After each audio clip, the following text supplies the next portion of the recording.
When you think about legendary performances, what do you usually think of? You probably think of Kobe's 81-point game, Russell Westbrook's 2016-17 season where he averaged a triple-double and won the MVP against all odds. You probably think of Wilt Chamberlain's 100-point game, or you think of LeBron's 7 straight NBA Finals appearances. Now, what if I told you that we're witnessing history right now, and yet nobody is batting an eye because of the way this person is scoring, and because he does it on such a normal basis?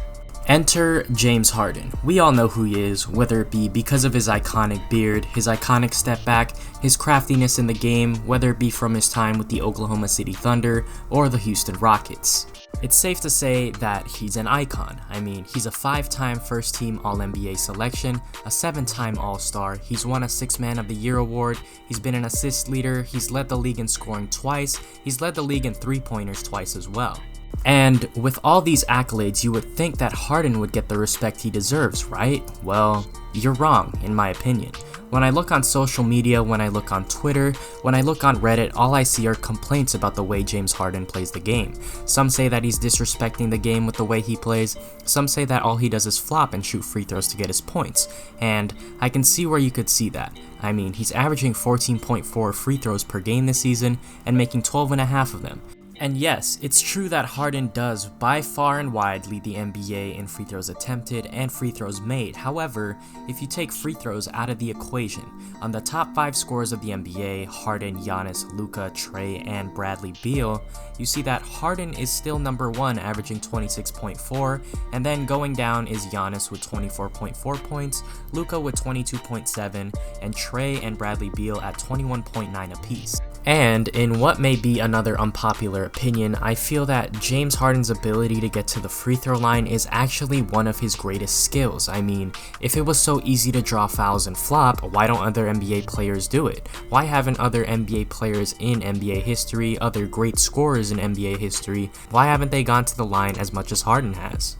And look, I'm not going to deny that Harden does get away with a lot of BS calls. I mean, he gets a lot of ticky-tack calls, he gets a lot of calls when he hooks defenders' arms that shouldn't be calls and should actually be offensive fouls. I'm not going to deny that. However, when you do look at Harden when he drives to the basket, he actually does get fouled a lot. He stretches his arms out, and whether it be on the gather, he gets hit on the arm, or whether he's going up, he gets absolutely clobbered or he gets hit on the arm as well. They are legitimately fouls. I feel that all the flopping and intentional hooking that Harden does actually just gets highlighted by social media, and it creates this perception that Harden just flops to get all his calls, when in fact it is far from the truth. I feel that James Harden's ability to draw fouls is actually his greatest asset. It makes the game so much easier for him because defenders are afraid to get close to him because they know that he's going to be able to draw the foul. And usually it is the team's best defender who is on Harden, so if they get into foul trouble, it may be a disaster for the other team on a defensive end. Another reason why Harden is a very effective scorer is, well, you guessed it, his unbelievable one-on-one play. Chances are, if you're not one of the top defenders in the NBA, you're gonna get scored on by James Harden, plain and simple. Harden has one of the most unstoppable moves in the game right now with his patented step-back jumper. It's like you know it's gonna come, but there's nothing you can do to stop it no matter how well you contest it. But aside from this, Harden also has one of the best finishing packages in the game. He has his patented Euro step much like Ginobili, but he can also absorb contact because of his very sturdy frame, and he can also finish through or around defenders when needed be. Harden is shooting an elite 66% at the rim, and he's also averaging about 5 3-pointers per game, and he is by far in the lead for most 3-pointers made in the league. He's at 94 right now, and second place is Devontae Graham at 71, and third is Buddy Hield at 69. Another aspect of Harden's game that doesn't get the attention it deserves is his passing ability. While Harden does do a chunk of the scoring for the Houston Rockets and does take a lot of shots, he isn't afraid to pass the ball either.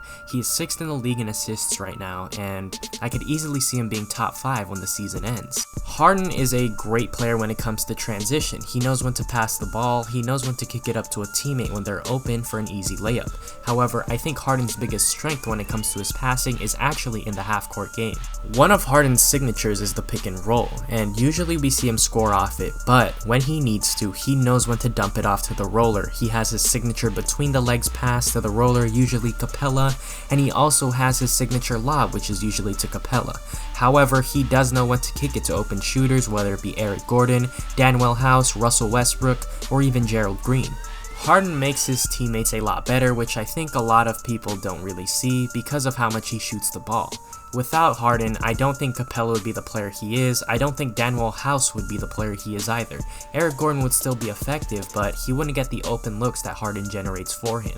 The same can be said for Russell Westbrook when he hits his open spot-up threes.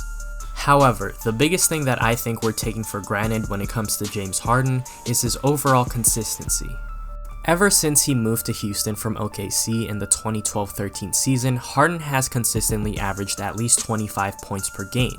And when you look at Harden's scoring numbers beginning at the 2014-15 season to this present season, each consecutive season his scoring numbers have gone up, which is impressive given that the amount of defense that's been thrown at him has increased every year. Whether you like him or not, James Harden is a legendary player. He's the only player to record a 60-point triple-double in a game, the only player to score at least 30 points against all other NBA teams within a single season. He has the most 50-point games of any active NBA player right now with 20. He has the third most 60-point games in NBA history with 4, tied with Michael Jordan, trailing only Kobe Bryant and Wilt Chamberlain, and he's also one of 2 players to put up multiple 50-point triple-doubles in a season, along with his teammate Russell Westbrook. And to top it all off, if he continues putting up the numbers that he is putting up right now, about 38.9 points per game, he's going to average the most points per game in the modern NBA, beating Michael Jordan's record of 37.1 points per game.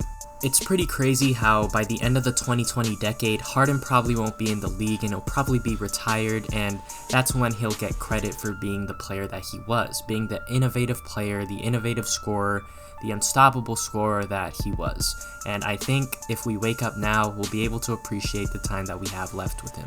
Thank you so much for watching the video. If you liked it, hit the like button, comment below what you think of Harden's game, if you don't like him, if you like him, whether or not you think he's going to be one of the greatest of all time. Let me know what you think in the comments below. I'd love to hear your thoughts. But with all that being said, thank you very much for the support. It's been great lately, and have a good day or night wherever you are.